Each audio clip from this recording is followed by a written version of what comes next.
Hello everyone. तो क्या हाल चाल? एकदम मस्त, मैं भी मजे में हूँ। तो फिर से 3 दिनों का एक लॉकडाउन पीरियड आ चुका है। घर पे रहें, सेफ रहें, बार बार अपने हाथों को सैनिटाइज करें, जैसे वो टेलीफोन वाली मैडम भी कहती है। आपको वही काम है, आपको ये करना है, बहुत ज़रूरी है। अपने नेबर्स से कम मिलें, दूर ना जाएं, कहीं पर भी घर पे रहें, पढ़ाई करें। ठीक है, तो अपने लोग अभी तक क्या स्टडी कर चुके थे इस यूनिट में, लॉज ऑफ मोशन में? न्यूटन का पहला लॉ स्टडी कर लिया with examples, with numericals. Newton का सेकंड लॉ स्टडी करा with examples, with numericals, with applied physics के क्वेश्चंस। मजा या पूरे लिए होंगे आप लोगों ने उन दोनों वीडियोस में जो अब मैंने न्यूटन के सेकंड लॉ की पोस्ट करी। आज बारी है तीसरे लॉ की। अरे सर, तीसरा लॉ तो हमने 9th क्लास में पढ़ ही लिया था। तो बिल्कुल पढ़ लिया था, बट उसके एक लाइन के अलावा आपको कुछ नहीं आता। और उस लाइन का भी अगर आपसे मैं अभी मतलब जब डिस्कस करूंगा तो आपको लगेगा यार इसका मतलब वो भी हमने गलत पढ़ा हुआ था। ठीक है, तो जब एग्जांपल्स डिस्कस करेंगे न्यूटन के थर्ड लॉ के भी, तो आपको लगेगा यार ये लॉ तो सबसे टफ है। चिंता नहीं करनी, इजी मैं बनाऊंगा। बस इस वीडियो को एंड तक देखिएगा। इसमें ढेर सारे ऐसे एग्जांपल्स आपको देखने को मिलेंगे कि न्यूटन का थर्ड लॉ ही उसमें एप्लीकेबल होगा, और न्यूटन का थर्ड लॉ अगर आपको पता होगा तो ही आप उसके बेसिस के ऊपर क्वेश्चंस कर पाएंगे। तो ठीक है, पहला लॉ न्यूटन का जो क्या कहता है, न्यूटन फर्स्ट लॉ। पूरा नहीं समझाऊंगा, बस लॉ के बारे में बताना है ताकि चीजों को रिकॉल करो साथ में साथ। न्यूटन का फर्स्ट लॉ क्या कहता है कि बॉडी अगर रेस्ट पे है तो रेस्ट पे रहेगी, बॉडी अगर मोशन में है तो मोशन में रहेगी, जब तक उसके ऊपर का नेट फोर्स जीरो नहीं हो जाता। अगर नेट फोर्स जीरो है तो बॉडी मोशन में रहेगी, और अगर वो रेस्ट पे है तो वो रेस्ट पे रहेगी until and unless any net external force is acting on it. अगर मैं बात करता हूं दूसरे लॉ की, तो सेकेंड लॉ क्या कहता है, न्यूटन सेकेंड लॉ क्या कहता है? According to second law, the rate of change of momentum is equal to applied force. अगर आपने किसी भी बॉडी के ऊपर फोर्स लगा दिया है तो जाहिर सी बात उसका मोमेंटम चेंज होगा। यहाँ ऐसे समझ लीजिए कि अगर किसी बॉडी का मोमेंटम चेंज हुआ तो उसके लिए रिस्पॉन्सिबल कौन था? फोर्स था। ठीक, ये दो लॉ तो हमने पिछले ही कवर कर लिए, लॉ नहीं लॉ, सॉरी। ठीक है, तो अब बारी है तीसरे लॉ की, थर्ड लॉ की बारी है। अब रटा हुआ है सब कुछ, एक्शन रिएक्शन एक्शन रिएक्शन। तो न्यूटन थर्ड लॉ। तो अगर किसी ने कुछ ऐसे समझा हुआ है न्यूटन का थर्ड लॉ कि भाई मैं जाके उसका थप्पड़ मारता हूँ, ठीक, तो मेरा एक्शन, उसको बुरा लगा, वो आया मेरे ऊपर, उसने थप्पड़ मार दिया, तो उसका वो रिएक्शन, तो नहीं, ये बिल्कुल गलत, ऐसे नहीं होता। और यहाँ सर इतना तो हमें पता ही है।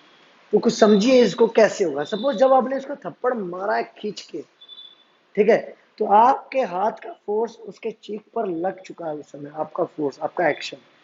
तो जब आपने थप्पड़ मारा तो जितना एक्शन आपका उसके चीक के ऊपर लगा, उतना ही एक्शन आपके हाथ पर उसकी चीक की वजह से लगेगा। तो उसी सेम टाइम पर एक्शन के साथ साथ रिएक्शन भी टेक प्लेस होता है। तो वो पर्टिकुलर एक्शन और रिएक्शन एक साथ टेक प्लेस होते हैं। ठीक, कोई बात नहीं। एक चीज और अपने लोग स्टडी करते हैं यहाँ पर, जो एक बड़ा मिसकंसेप्शन है बच्चों में कि एक साथ टेक प्लेस करेगा तो ठीक है। तो इसका मतलब क्या हुआ, ये आपके पास एक ब्लॉक जिस सरफेस के ऊपर रखा हुआ है, और इसके ऊपर लगने वाला gravitational force that is mg नीचे की तरफ बॉडी को खींच रहा है, बॉडी को खींच रहा है, बॉडी के ऊपर लग रहा है, बॉडी के ऊपर mg वेट लग रहा है, याद रखिएगा। ठीक है, उसी सेम टाइम पर ये सरफेस इसी बॉडी के ऊपर नॉर्मल रिएक्शन लगा देता है ऊपर की तरफ। तो क्या सर यहाँ पर n और mg क्या एक्शन रिएक्शन नहीं है? तो अगर आप ये लिख देते हो n is equal to m g, तो ये है तो सही, बट अगर आप इसको कहते हो कि this is the particular thing which follows third law, तो उसके लिए बिल्कुल गलत है। कैसे गलत हुआ सर? भाई एक इसके ऊपर नीचे लग रहा है, एक ऊपर लग रहा है ना, तो गलत कैसे हुआ? एक्शन और रिएक्शन। तो इसके लिए आपको किन चीजों के बारे में समझना है, तो कुछ कंडीशंस है जो मैं आपको लिखवाने जा रहा हूं, इनको लिख लीजिए। Conditions for third law to take place. पहली कंडीशन क्या है, action and reaction act on two different bodies. Action and reaction act on two different bodies. तो ये क्या दो डिफरेंट बॉडीज पे नहीं है? तो देख लेते हैं। एमजी इस ब्लॉक के ऊपर लग रहा है, किसकी वजह से? ग्रेविटी की वजह से। एमजी ये ब्लॉक के ऊपर लग रहा है, तो फ्री बॉडी डायग्राम अगर मैं बनाऊं ब्लॉक का, तो ब्लॉक के ऊपर अपने लोग दिखाते हैं mg, हाँ या ना। तो एम बी ब्लॉक के ऊपर ही लग रहा है, किसकी वजह से, सरफेस की वजह से। तो हमने लोग एम बी ब्लॉक के ऊपर ही दिखाते हैं। तो यार ये तो एक ही बॉडी के ऊपर लग रहा है, दोनों के दोनों फोर्सेस। जब एक ही बॉडी के ऊपर दोनों के दोनों फोर्सेस लग रहे हैं, तो पहली कंडीशन कहाँ सेटिस्फाई हुई? एक्शन और रिएक्शन हमेशा दो डिफरेंट बॉडीज के ऊपर लगते हैं। और यहाँ पर तो ये एन और एम जी एक ही बॉडी के ऊपर लग रहे हैं, जिसकी वजह से ये आपकी यहीं की यहीं रुकी पड़ी है, ना नीचे जा रही है ना ऊपर जा रही है। तो ये दोनों आपस में एक दूसरे को क्या कर देते हैं, कैंसल आउट कर देते हैं। बट एक्शन और रिएक्शन कभी भी एक दूसरे को कैंसिल नहीं करते। तो क्वेश्चन लिख लीजिए, why do action and reaction do not balance each other और they do not cancel out each other? तो the answer to the question is because action and reaction act on two different bodies. दो forces तभी cancel out होती हैं जब वो एक ही body के ऊपर लगे। बट यहाँ पर एक्शन और रिएक्शन दो अलग अलग बॉडीज के ऊपर लगती हैं। जैसे मेरे ऊपर दो फोर्सेस लगती हैं, एक इधर से एक इधर से, मैं वही का वही रुका हूँ। रीजन, ये दोनों फोर्सेस आपस में बैलेंस कर रही थी एक दूसरे को, मतलब कैंसिल कर रही थी। बट अगर क्या हो मैं किसी और बॉडी के ऊपर फोर्स लगाऊं, ठीक, और वो मेरे ऊपर फोर्स लगाए, दो अलग अलग फोर्सेस और दो अलग अलग बॉडीज के ऊपर लग रही है, तो हो सकता है या होगा वो एक दूसरे को बैलेंस नहीं करेगी। वहां पर action will be equal to reaction, but हो क्या रहा है, दो अलग अलग बॉडीज के ऊपर लगने की वजह से वो दोनों फोर्सेस कैंसिल आउट नहीं करती। जैसे एक एग्जांपल लेते हैं, दो पर्टिकुलर कार्स, दोनों का मास सेम, दोनों की वेलोसिटी सेम और आपस में टकराती है, ठीक से टकराती हैं, तो इक्वल फोर्स होगा, वो तो आपस में कैंसिल आउट हो जाना चाहिए। दोनों गाड़ियों का कुछ नहीं बिगड़ेगा, होता है ऐसा, दोनों फोर्सेस आपस में कैंसिल आउट कर दें तो कुछ नहीं बचता है गाड़ियों का और अंदर बैठे हुए बंदों का, क्योंकि वो दो पर्टिकुलर फोर्सेस दो अलग अलग बॉडीज के ऊपर लग रही थी। इसने उसका कुछ ना कुछ बिगाड़ देना, उसने इसका कुछ ना कुछ बिगाड़ देना। तो जब बिगड़ेगा तो बैलेंस कहाँ से हुई, इक्विलिब्रियम कहाँ पर आया, नुकसान हुआ या नहीं हुआ, हुआ। तो बैलेंस नहीं हुई, वो कैंसिल आउट नहीं हुई। तो दो पर्टिकुलर फोर्सेस जब दो अलग अलग बॉडीज के ऊपर लगती हैं तो वो बैलेंस नहीं होती हैं, वो कैंसिल नहीं होती हैं। बट एक ही बॉडी के ऊपर जब आपकी दो डिफरेंट फोर्सेस लगती हैं तो वो बैलेंस हो जाती है, ठीक। दूसरी कंडीशन और आपके पास और आपको समझ में आ जाएगी जी, action and reaction, action and reaction are of same nature, are of same nature. जैसे एक बॉडी के ऊपर, सॉरी, दो डिफरेंट बॉडीज के ऊपर दो डिफरेंट फोर्सेस लग रही हैं जो आपस में बैलेंस आउट कर रही हैं, तो वो पर्टिकुलर फोर्सेस सेम नेचर की होनी चाहिए। अगर वो पर्टिकुलर फोर्सेस ग्रेविटेशनल फोर्सेस है तो ठीक, वो दोनों फोर्सेस नॉर्मल डायरेक्शन है तो ठीक, इलेक्ट्रोस्टैटिक फोर्सेस है तो ठीक। बट अगर ऐसा हो रहा है एक बॉडी के ऊपर नॉर्मल डायरेक्शन है, दूसरी बॉडी के ऊपर ग्रेविटेशनल फोर्स है, तो वो एक्शन रिएक्शन नहीं होंगी। अब जैसे इस बॉडी की अगर मैं बात करूं, यहाँ पर सरफेस ने ये सरफेस ने ब्लॉक के ऊपर नॉर्मल डायरेक्शन लगाया, तो normal direction of block due to surface ऊपर की तरफ। उसी सेम टाइम पर ये ब्लॉक क्या करता है, इस सरफेस के ऊपर एक नॉर्मल डायरेक्शन अप्लाई करता है, तो normal reaction on surface due to block. तो भाई ये दोनों पर्टिकुलर नॉर्मल रिएक्शन दो डिफरेंट डिफरेंट बॉडीज के ऊपर लग रही हैं। तो ध्यान से देखिए, इस बॉडी के ऊपर नॉर्मल डायरेक्शन इस सरफेस का लगा, ये गया। उसी सेम टाइम पर इस सरफेस के ऊपर इस बॉडी का लगा, इस ब्लॉक का लगा नॉर्मल डायरेक्शन, वो नीचे गया। तो यहां पर ये दोनों के दोनों NBS is equal to minus का NSB। तो ये एक्शन और रिएक्शन है, और ये यहाँ पर इस समय एक दूसरे को बैलेंस नहीं करेंगे। इस तरह से समझिए चीज। Forces always exist in pair, हमेशा ये पर्टिकुलर फोर्सेस पेयर में ही एग्जिस्ट करेंगी। That is forces always exist in pair. तो एक चीज आपको बता दूं, इस यूनिवर्स में कोई भी ऐसा फोर्स नहीं है जो सिंगल एग्जिस्ट करता हो। अगर वहां पर एक फोर्स आ रहा है तो उसका अपोजिट रिएक्शन ऑटोमेटिकली एग्जिस्ट करेगा ही करेगा, ऑटोमेटिकली। ये ट्रुथ है, यहाँ पर ये आपको समझना पड़ेगा। मैं इसके ऊपर, दीवार के ऊपर फोर्स लगाऊंगा, तो मैंने फोर्स लगाया दीवार के ऊपर, तो दीवार ने भी उस समय मेरे ऊपर फोर्स लगाया। ये समझिए, कहीं पर भी आप फोर्स लगाते हैं तो ऑटोमेटिकली दूसरा फोर्स वहां पर आ जाता है। मैं दो चार्जेस की बात करता हूं, सपोज ये चार्ज Q1 और ये चार्ज Q2। Q1 अगर Q2 के ऊपर फोर्स लगाएगा तो सेम उसी टाइम पर Q2 Q1 के ऊपर भी फोर्स लगाएगा। तो फोर्सेस हमेशा पेयर में ही एग्जिस्ट करती है। और वो फोर्सेस कैसी होंगी, इक्वल एंड अपोजिट होंगी। ये आपकी 3 कंडीशन जो आपको समझनी है यहाँ पर। आगे बढ़ते हैं भाई, तो कुछ एग्जाम्पल्स के साथ। तो पहला एग्जाम्पल है भाई मॉन्की वाला, बंदर वाला। ठीक है, मेरे कुछ अच्छे अच्छे बच्चे थे, ठीक है, 2 साल पहले, है ना, वो इस क्वेश्चन पर बहुत हंसते थे। रीजन, क्योंकि उनमें से एक बच्चा था जिसका नाम मॉन्की था। मैं नाम नहीं लूंगा यहाँ पर, ठीक है, उम्मीद करता हूँ कोई और नाम ले भी ना कमेंट बॉक्स में जाके। मैं नहीं चाहता किसी की भी यहाँ पर कोई बुराई करे, है ना, बट इसी बहाने मुझे वो बैच याद रहता है। ठीक है, तो क्वेश्चन क्या है, क्वेश्चन है कुछ ऐसा कि ये हो गया सरफेस और ये होगी रोप, और इस रोप के ऊपर कोई एक मोंकी है। ये एस सी वर्मा का बड़ा फेमस क्वेश्चन है, ठीक है। और ये रोप के ऊपर मोंकी ऊपर की तरफ चढ़ना चाह रहा है। सपोज यहाँ पर केले लगे हुए हैं, इन केलों को तोड़ना चाह रहा है ना। मोंकी भारी होगा तो चढ़ जाएगा, अरे यार मोंकी तो चढ़ ही जाएगा, हम नहीं चढ़ पाएंगे। चलिए, तो भाई क्या करेगा ये मोंकी, मोंकी रस्सी को नीचे खींचेगा, मोंकी रस्सी को नीचे खींचेगा, ऊपर चढ़ना चाहता है। जब ऊपर चढ़ना चाहता है तो मोंकी ने फोर्स किधर लगाना है, नीचे लगाना है। ये मोंकी का फोर्स, मोंकी का फोर्स कहाँ, रोप के ऊपर। मोंकी ने फोर्स लगाया किसके ऊपर, रोप के ऊपर। ठीक, तो जब मोंकी ने फोर्स लगाया रोप के ऊपर, तो रोप लगाएगा मोंकी के ऊपर का फोर्स, रोप लगाएगा मोंकी के ऊपर फोर्स, और वो क्या होगी, उसकी टेंशन होगी। ये समझिए चीज, खिंचाव पैदा रस्सी में कौन कर रहा है, मंकी कर रहा है खींच के, तो खिंचाव आएगा, वो टेंशन आएगा। उस टेंशन की हेल्प से क्या कर रहा है, मंकी ऊपर की तरफ चढ़ रहा है। ठीक, अब ये टेंशन को अपोज कौन कर रहा है, यार मंकी का अपना कुछ वजन है, वो अपोज करेगा यहाँ पर। मंकी का अपना कुछ वजन है, वो अपोज करेगा यहाँ पर। तो देखा जाए ये पर्टिकुलर दो फोर्सेस जो हैं, ये कैसी है, ये कैसी है, ये इक्वल एंड अपोजिट है। तो इस तरह से न्यूटन का थर्ड लॉ इस पर्टिकुलर क्वेश्चंस को सॉल्व करने में आपकी मदद करता है। ये समझिए, यहाँ पर समझना पड़ेगा आपको। रस्सी टूटेगी या नहीं टूटेगी, रस्सी कब टूट सकती है, रस्सी की स्ट्रेंथ इतनी है तो उसको किस एक्सेलरेशन से ऊपर जाना चाहिए, ऐसे क्वेश्चन अभी अपने लोग करने वाले हैं।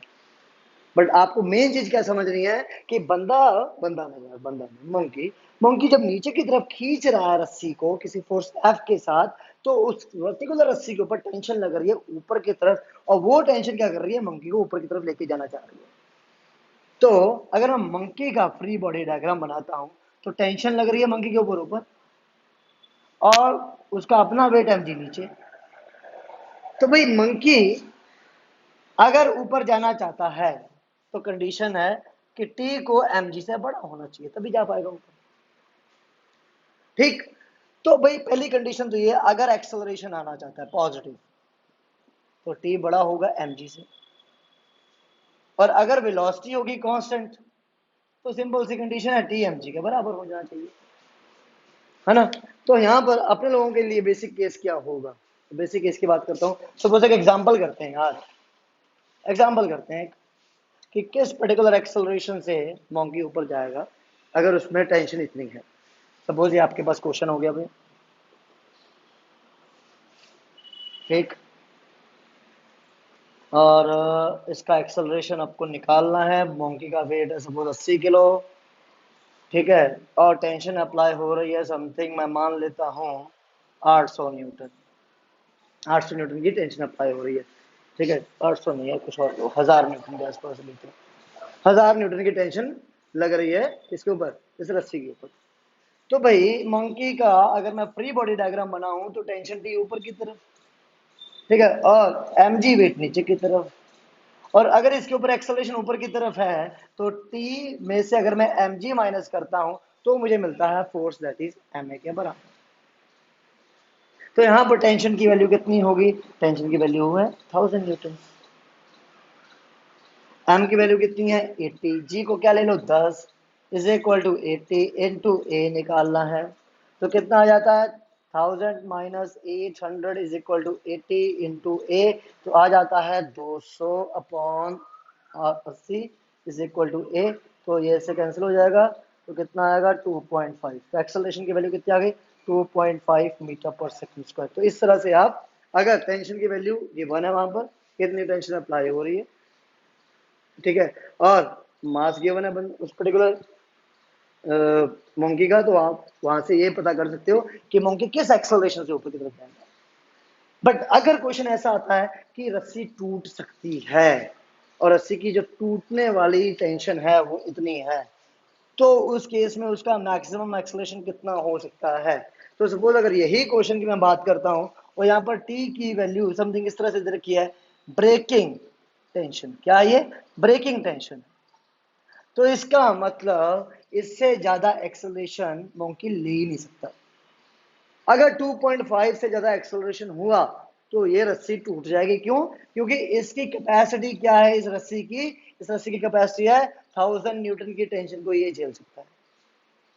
तो इसका मैक्सिमम एक्सेलरेशन कितना हो सकता है, 2.5 मीटर पर सेकंड स्क्वायर के बराबर हो सकती है।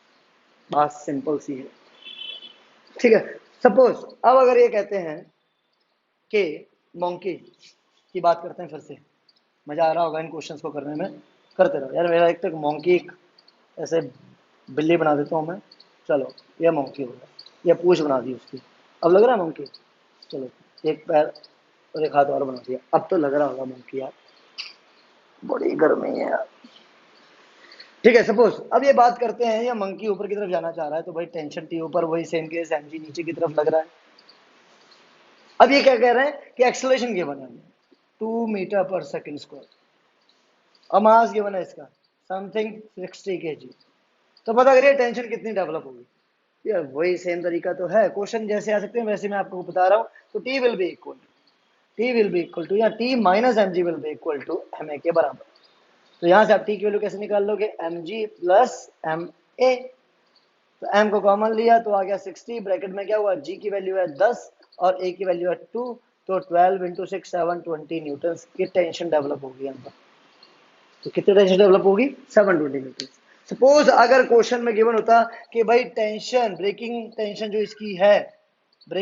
इसकी है वो है 600 न्यूटन, 600 न्यूटन, तो can the monkey climb up the rope, ऐसा क्वेश्चन पूछा जा सकता है।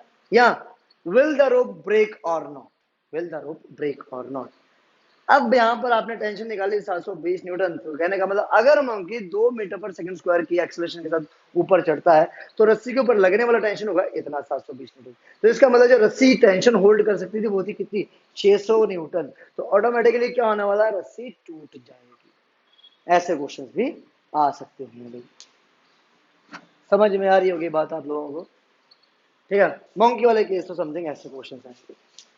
अब मोस्ट इंपॉर्टेंट वन, एलिवेटर के केस करते हैं। एलिवेटर में तो बड़ा सवार करा होगा आप लोगों ने, मजे लिए होंगे, कभी नीचे कभी ऊपर, है ना। तो कभी एक काम करना, वहीं से आसपास से कहीं से वेइंग मशीन खरीदना, ठीक है, और अपना वजन तोलना, ठीक, और फिर जाके उस एलिवेटर में बैठ जाना और वहां पे जाके वजन तोलना। तब जब एलिवेटर ऊपर जा रहा है तब, और जब एलिवेटर नीचे आ रहा है तब। तो तीनों वेट्स जो मीजरिंग वेइंग मशीन बताएगी वो तीनों वेट्स डिफरेंट होंगे।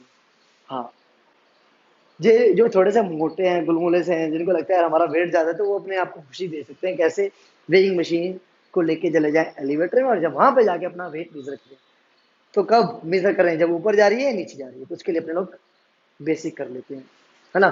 तो वेइंग मशीन का कंसेप्ट पढ़ते हैं पहले। तो वेइंग मशीन किस तरह से आपके वेट को मेजर करती है, तो ध्यान दीजिए। सबसे पहले ये है वो कोई डब्बा, ठीक है, सपोज अभी से मान लेते हैं एलिवेटर है, और आपके पास ये है वो वेइंग मशीन और यहाँ पर आप खड़े हुए हो। तो क्या हुआ, आपने लगाया एक पर्टिकुलर वेट अपना, कितना, एमजी, आपके आपने नहीं लगाया, आपके ऊपर लगा, या एमजी नीचे की तरफ लग रहा है आपके ऊपर। उसी सेम टाइम पर नॉर्मल रिएक्शन लगेगी सरफेस की वजह से ऊपर, उसी टाइम सेम टाइम पर नॉर्मल रिएक्शन लगी ऊपर की तरफ आपकी बॉडी के ऊपर। जब आपकी बॉडी के ऊपर नॉर्मल रिएक्शन लगे इस वेइंग मशीन की वजह से, तो आप भी तो वेइंग मशीन के ऊपर क्या करोगे, उतनी ही नॉर्मल रिएक्शन लगा दोगे, उतनी ही नॉर्मल रिएक्शन लगा दोगे। तो इसका मतलब वेइंग मशीन के ऊपर क्या लग रहा है, वेइंग मशीन के ऊपर नॉर्मल रिएक्शन लग रही है आपकी। ध्यान से समझिए, यहाँ पर बॉडी का वेट एमजी नीचे, सरफेस का नॉर्मल रिएक्शन बॉडी के ऊपर लगा ऊपर। तो जब सरफेस ने बॉडी के ऊपर नॉर्मल रिएक्शन ऊपर लगाया, मतलब वेइंग मशीन ने, वेइंग मशीन की वजह से बॉडी के ऊपर, बॉडी बोले तो मैन के ऊपर, वेइंग मशीन का नॉर्मल डायरेक्शन ऊपर, तो उसी सेम टाइम पर वेइंग मशीन के ऊपर जो लगता है नॉर्मल रिएक्शन मैन की वजह से, वो कहाँ होगा? नीचे। फिर से समझिए मैंने क्या बोला अभी, ये बॉडी वेट जा रहा है नीचे mg, ठीक। वेइंग मशीन ने नॉर्मल डायरेक्शन लगाया ऊपर, जिसको नाम दे दिया nmw, बॉडी के ऊपर लगाया वेइंग मशीन के सरफेस में।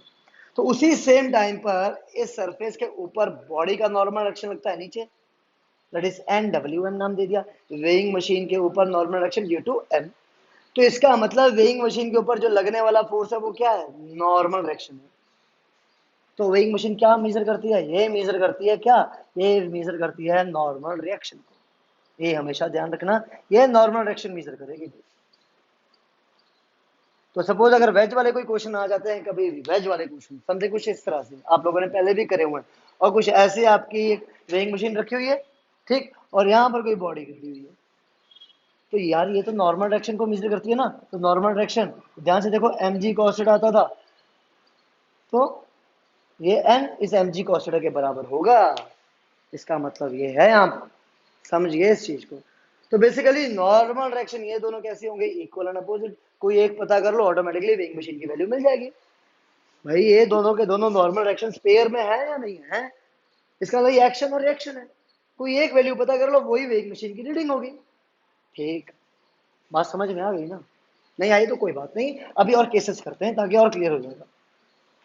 तो भाई बात समझिए कुछ ऐसी है, सपोज अगर आपके पास ये कोई एलिवेटर है, ये कोई आपके पास एलिवेटर है, इस एलिवेटर में ये रखा हुआ है आपके पास वो वेइंग मशीन, ठीक, और ये है वो बंदा, और एलिवेटर जा रहा है ऊपर की तरफ किसी एक्सेलरेशन ए के साथ, ठीक। अब पता चलेगा वेइंग मशीन क्या रेट करती है।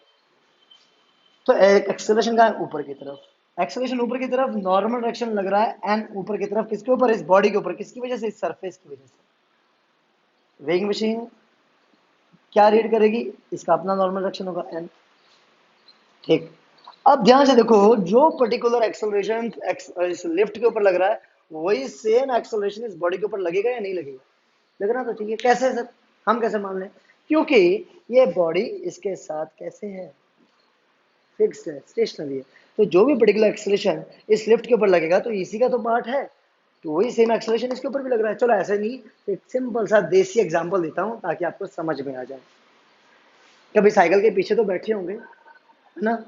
तो उस केस में क्या होता है, जब आपका भाई या बंधु कोई साइकिल चला रहा होता है और आप पीछे वाले कैरियर पर बैठे होते हो, ठीक। आपके भाई को पता चल जाता है आगे खड्डा है, पर आपको पता नहीं चलता है। वो क्या करता है? सीट से उठ जाता है, बट आप बैठे हुए हो।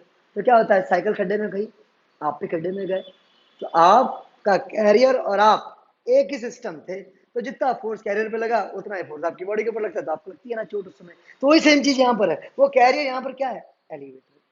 वो कैरियर यहाँ पर क्या है? एलिवेटर। और आप यहाँ कैरियर के ऊपर बैठे हुए हो, तो जो भी पर्टिकुलर एक्सेलरेशन इस कैरियर के ऊपर लगेगा वो आपके ऊपर भी लगेगा, तो जो भी एक्सेलरेशन इस लिफ्ट के ऊपर लगेगा वो आपके ऊपर भी लगेगा। ये अब क्लियर हुई बात? तो भाई अब भाई इस पर्टिकुलर बंदे का वेट कितना होगा, ये वेट कितना मेजर करेगा, तो मैं इसका फ्री बॉडी डायग्राम बना लेता हूँ। तो इस बंदे के ऊपर mg फोर्स लग रहा था नीचे की तरफ, नॉर्मल डायरेक्शन n लग रही थी ऊपर की तरफ, और एक्सेलरेशन लग रहा है कहाँ? ऊपर की तरफ। तो मुझे ये n मेजर करना है ताकि मैं वेइंग मशीन को रीड कर पाऊँ, वेइंग मशीन कितना बता रही है वेट। मैंने बोला ना, इन दोनों में से कोई एक n पता कर लो, तो मैं तो हमेशा ये n पता करूंगा, वो ऑटोमेटिकली इसके बराबर होगा। कौन कहता है? ये एक्शन रिएक्शन कहता है ये। तो भाई n ऊपर की तरफ, mg नीचे की तरफ, एक्सेलरेशन ऊपर, तो इसका मतलब n बड़ा होगा किससे? mg से, क्योंकि एक्सेलरेशन ऊपर है तो ऊपर वाला फोर्स बड़ा होना चाहिए। ऊपर वाला फोर्स बड़ा है तो इसका मतलब n माइनस mg, ये एक नेट फोर्स आ गया, और ये एक्सेलरेशन प्रोवाइड करवाएगा। तो इस बॉडी का अगर मास m है, तो ऑटोमेटिकली नेट फोर्स की वैल्यू क्या आनी चाहिए? ma। तो नॉर्मल डायरेक्शन को क्या रीड करना चाहिए? mg plus ma। तो इसका मतलब जब एलिवेटर ऊपर जाएगा, ठीक, और उसके अंदर रखा हुआ है कोई एक वेइंग मशीन, तो ऑटोमेटिकली वो वेइंग मशीन उसके एक्चुअल वेट से ज्यादा रीड करेगा। हाँ जी। चलो और एक चीज बताता हूँ आपको, खुद ट्राई करो जाके यार, खुद ट्राई करना। कैसे? ये बुक है, ठीक है, ये बुक आप हो इस समय, और ये वो एलिवेटर है मेरा हाथ। मैं इसको ऊपर लेके जा रहा हूँ किसी एक्सेलरेशन से, मैं इसको ऊपर लेके जा रहा हूँ किसी एक्सेलरेशन से, तो ऑटोमेटिकली मुझे बुक का जो वजन है यहाँ पर रखते हुए मुझे एक्सपीरियंस कर रहा हूँ वो कम है, और जैसे ऊपर लेके जा रहा हूँ तो मुझे ज्यादा एक्सपीरियंस हो रहा है। ट्राई करो एक बार, ठीक है। ये तो हो गया सिंपल से केस। सिमिलरली ये हो गया पहला केस, जब बॉडी ऊपर जा रही है किसी एक्सेलरेशन से। अगर मैं बात करता हूँ बॉडी नीचे आ रही है किसी एक्सेलरेशन से, बॉडी नीचे आ रही है किसी एक्सेलरेशन से, तो ये हो गया वेइंग मशीन, ये हो गई वेइंग मशीन। और ये है वो बंदा, ठीक। mg कहाँ लग रहा है, नीचे की तरफ। mg कहाँ लग रहा है, नीचे की तरफ। और नॉर्मल एक्शन इसकी वजह से कहाँ है, ऊपर की तरफ। तो मुझे n पता करना है भाई, mg। चलो फ्री बॉडी डायग्राम बनाते हैं। mg नीचे, ठीक, नॉर्मल एक्शन ऊपर, ठीक, एक्सेलरेशन भी नीचे, ठीक। तो इसका मतलब mg बढ़ा हुआ है इस बार किससे, n से, तो क्या मिलेगा, ma के बराबर। तो इस बार नॉर्मल एक्शन की वैल्यू कितनी आई, n will be equal to what, mg minus ma। तो भाई बड़ी सिंपल सी चीज क्या है, इस बार वेट आपका क्या हो गया, पहले से कम हो गया। अगर ये पर्टिकुलर बॉडी का एक्चुअल वेट समथिंग था, सपोज 60 kg, तो ये वेट कितना हो जाएगा, 600 न्यूटन, ठीक। तो 600 न्यूटन जहां पर आपने अप्लाई करा और एक्सेलरेशन समथिंग सपोज दे रखी है 2 मीटर पर सेकंड स्क्वायर, तो mg हो गया 600 प्लस m इंटू ए, तो m आपके पास 60 इंटू 2 120, तो ये रीड करेगा 720 न्यूटन, दैट इज 72 किलोज। क्या रीड करेगा ये वेइंग मशीन, 72 किलो से रीड करेगा। उसी सेम टाइम पर अगर मैं यहां बात करता हूं, तो भाई एम जी आपके पास कितना 600 और माइनस 120, तो कितना 480 न्यूटन। भाई मोटा बंदा बड़ा खुश हो जाएगा, यार मेरा वजन ही 48 किलो रह गया, कहाँ 60 था, है ना, कितना मजा आया। वो तो यही कहेगा एक्सेलरेशन और बढ़ा भाई, एक्सेलरेशन और बढ़ा इसका नीचे की तरफ, मैं और पतला हो जाऊँ। अरे इसका मतलब जीरो भी हो सकता है नॉर्मल एक्शन। चलो भाई वो भी देख लेते हैं, जीरो हो सकता है या नहीं हो सकता है।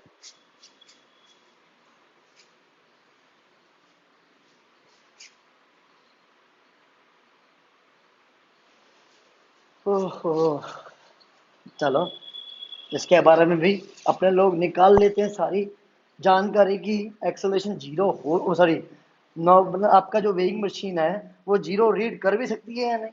चलो, क्या हो रहा है ना, एक जो एलिवेटर है, एक जो एलिवेटर है आपका, ये ऊपर कहीं ना यार कहीं किसी पर्टिकुलर स्ट्रिंग के साथ तो अटैच ही होगा, अभी तो नीचे आ रहा है। और यहाँ वो बंदा है, वो मोटू सा, तो मोटू सा बंदा बना दिया मैंने। वाह कितना सुंदर लग रहा है ये, है ना, वाह हंस कूद रहा है ये तो। इसका तो वेट ही बड़ा कम हो गया, इसका वेट जीरो कर देते हैं, कैसे। चलो भाई क्या करा, काट दी रस्सी अपने लोगों ने। अरे सर जी क्या कर दिया, ये तो मर जाएगा, इसका वेट तो बिल्कुल ही जीरो हो जाएगा, जीरो छोड़ो नेगेटिव हो जाएगा।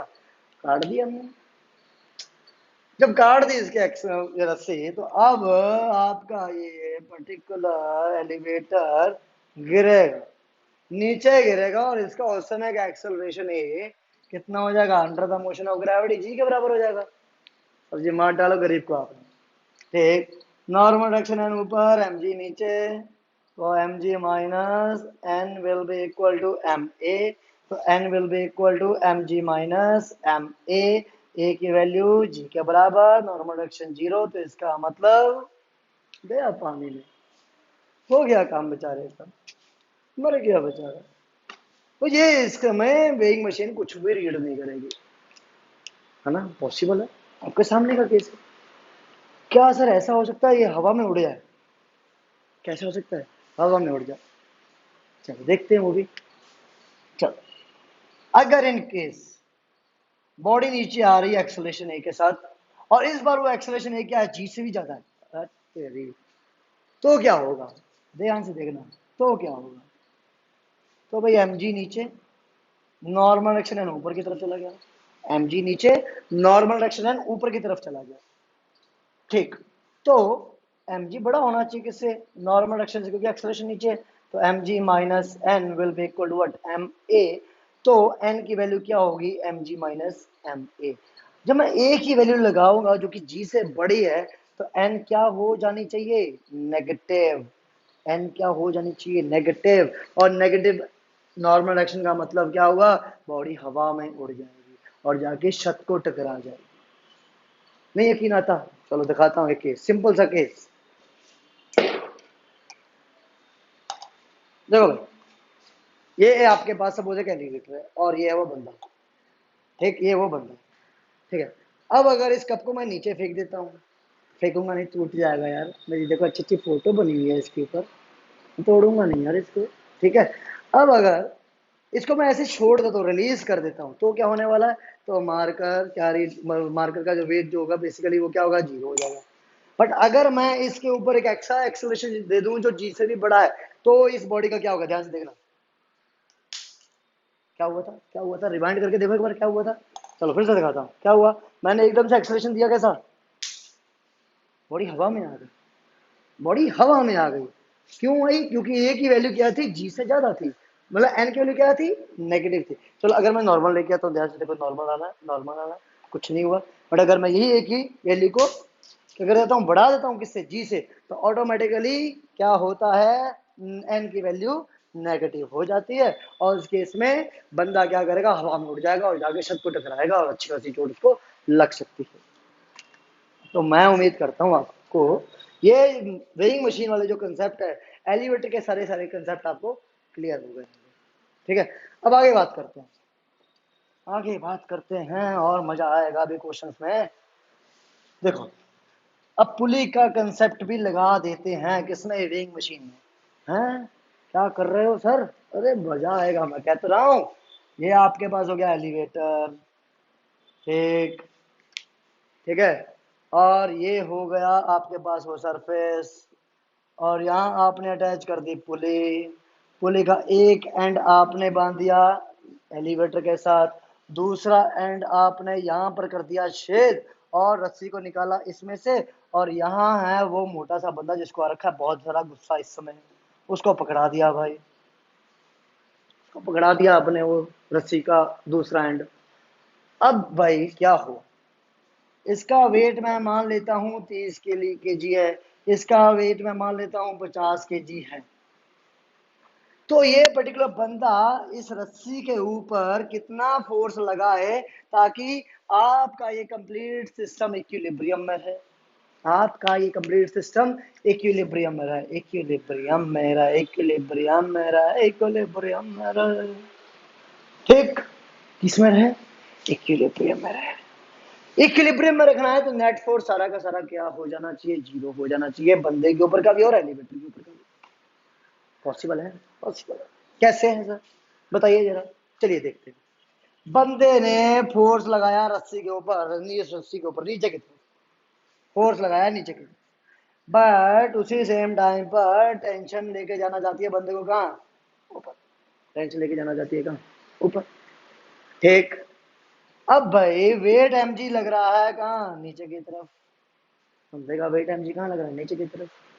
तो उसी सेम टाइम पर बंदे के ऊपर नॉर्मल एक्शन लग रहा होगा इस सरफेस की वजह से, कहाँ, ऊपर की तरफ, ना लग रहा होगा ऊपर की तरफ, बंदे के ऊपर, बंदे के ऊपर, मैं बंदे की बात कर रहा हूँ, बंदे के ऊपर नॉर्मल एक्शन कहाँ लग रहा है, ऊपर की तरफ, किसकी वजह से, इस सरफेस की वजह से। तो भाई बंदे का अगर मैं मोटू का अगर मैं फ्री बॉडी डायग्राम देखना चाहूँ तो क्या होगा, टेंशन टी ऊपर, नॉर्मल डायरेक्शन एन ऊपर, mg वेट नीचे, तो ऑटोमेटिकली आपने क्या करना है, इसका फ्री बॉडी डायग्राम बनाने के बाद इक्विलिब्रियम का मतलब नेट फोर्स 0, तो t प्लस एन की वैल्यू mg के बराबर आ जानी चाहिए, पहली क्वेश्चन हो गई है। सेम टाइम पर ये एलिवेटर भी तो इक्विलिब्रियम में रहेगा, तो एलिवेटर के लिए क्या करना है, तो ध्यान दीजिएगा, ये टेंशन टी और इधर से भी ये tension T, equal and opposite, याद आया कुछ, पुली वाला कंसेप्ट, तो टेंशन टी ऊपर तो टेंशन टी ऊपर, इसका 30 केजी वेट तो 30 इंटू जी नीचे। तो भाई सरफेस में लगाया बंदे के ऊपर नॉर्मल डायरेक्शन ऊपर की डायरेक्शन में, तो बंदा भी तो लगाया था नॉर्मल डायरेक्शन नीचे की तरफ इस सरफेस के ऊपर, तो नॉर्मल डायरेक्शन एन की वैल्यू जो इसके ऊपर लगी बंदे की वजह से एन होगा नीचे की तरफ। तो इस तरह से आप क्या कर सकते हो, अगर मैं इस मास को मान लेता हूं m2, इसको मान लेता हूं m1, तो आपके पास ये हो गया m2, ये हो गया m1, तो इक्वेशन क्या बन जाएगी, tension T will be equal to n plus m1g, और ये हो गई tension T plus N is equal to m2g। m1 m2 पता है तो टी और एन की वैल्यू निकाल सकते हो। दो पर्टिकुलर इक्वेशन, दो पर्टिकुलर वेरिएबल्स और इक्वेशन आप सॉल्व कर सकते हो। करते हैं, देखो कैसे। T plus N is equal to m2 की वैल्यू कितनी है 50 इंटू जी। दूसरी t प्लस या t minus N is equal to m1 की वैल्यू कितनी 30 इंटू जी। तो ये पहली इक्वेशन या दूसरी मान लो, कुछ भी मान लो यार। अब इन दोनों को अगर मैं कर देता हूँ ऐड तो एन से एन कैंसिल हो जाता है। 2t will be equal to 80g, तो t will be equal to 40g। बोले तो g की वैल्यू अगर 10 है तो टेंशन t की वैल्यू आ जाती है 400 न्यूटन। कितनी आई 400 न्यूटन। टेंशन टी की वैल्यू आ गई 400 न्यूटन। और किसी भी एक इक्वेशन में अगर आप इसको पुट करते हो एन की वैल्यू आ जानी चाहिए। तो मैं एन की वैल्यू अगर आप निकालते हो तो एन की वैल्यू इस इक्वेशन से टी माइनस m1g। तो टी की वैल्यू कितनी 400 माइनस m1 30 इंटू जी 10 कितना हो गया 100 न्यूटन। तो एन की वैल्यू कितनी आ गई 100 न्यूटन के बराबर। कैसी रही, मजा आया। ऐसे क्वेश्चंस भी आते हैं, समझ लीजिए, ठीक है ना। पसीना आ गया भाई सब मुझे। ऐसे क्वेश्चंस भी आते हैं। अभी खत्म नहीं हुआ न्यूटन का थर्ड लॉ, बहुत है इसमें, बहुत। क्या क्या बताऊं, क्या क्या है आज। इतना कराने के बाद लग रहा है बहुत हो गया, खत्म करें इसको यहीं, खत्म करते हैं। अगली वीडियो में न्यूटन के थर्ड लॉ की और लेके आऊंगा। उसमें कंजर्वेशन ऑफ मोमेंटम के ही एग्जांपल्स होंगे। वो कंप्लीट टॉपिक के डेरिवेशंस के साथ अपने लोग करेंगे। बट अगर मैं उसको भी इसमें ऐड कर दूंगा तो वीडियो 1 घंटे के ऊपर हो जाएगी और आप हो जाओगे वो मैं नहीं चाहता हूँ आप हो। तो इतना ही करते हैं यार। इस वीडियो को शेयर तो करो यार, लाइक तो करो, सब्सक्राइब तो करो। और कोई कमी आ रही तो फिर कमी बताओ, अगर मजा नहीं आ रहा है तो। बट करो तो, कमेंट में लिखो क्या कमी है, मैं सही करूंगा। डिसलाइक करो वीडियो को अगर नहीं मजा आ रहा है तो, सीरियसली कह रहा हूँ। सब्सक्राइब कर रखा है और मजा नहीं आ रहा तो अनसब्सक्राइब भी करो। किसी और को देखो, बहुत अच्छे अच्छे हैं मेरे से, ठीक है। बट बट अगर अच्छा लग रहा है तो भाई बनता है सब्सक्राइब, बनता है शेयर, बनता है लाइक भी। या नहीं बनता है, बनता है तो करो ना फिर। कई लोग तो उड़ गए होंगे यार, अब तो बस उनका भाषण होगा और थोड़ा ना होगा कुछ। कोई बात नहीं, उनके लिए भी हम हैं, ऐसा नहीं है उनको हम भूल जाएंगे। सबको याद रखेंगे। कहते ना दुआओं में याद रखना, वही चीज चाहिए हमें। कल चले भी जाएं तो वीडियोस तो रहें पीछे पढ़ाने के लिए, कुछ तो हो आपके पास याद करने के लिए। तभी तो मजा है जिंदगी का। एक फिल्म नहीं है यार, उसमें बोलता है बंदा कि जिंदा रहने के लिए 100 साल जीना जरूरी नहीं है, कुछ ऐसा कर जाओ एक दिन में ही कि आप 100 साल याद रखेगा। वही चीज मैं चाहता हूँ हो जाए ऐसा कुछ, कि ये वीडियोस आप तक पहुंचे और आप बहुत अच्छा अच्छा पढ़ें इस वीडियो से। तो मुझे भी सीखा और आप खुद भी सीखे, अच्छा लगेगा। चलिए खत्म करते हैं इस वीडियो को यहीं पर। Okay, thanks a lot for watching this channel, for watching this video. और अगर आपको पुलिस वाले कंसेप्ट अगर आपको क्लियर नहीं है तो पिछली वीडियोस पे जाइए और वहाँ से देखिए, ठीक है। Thank you so much.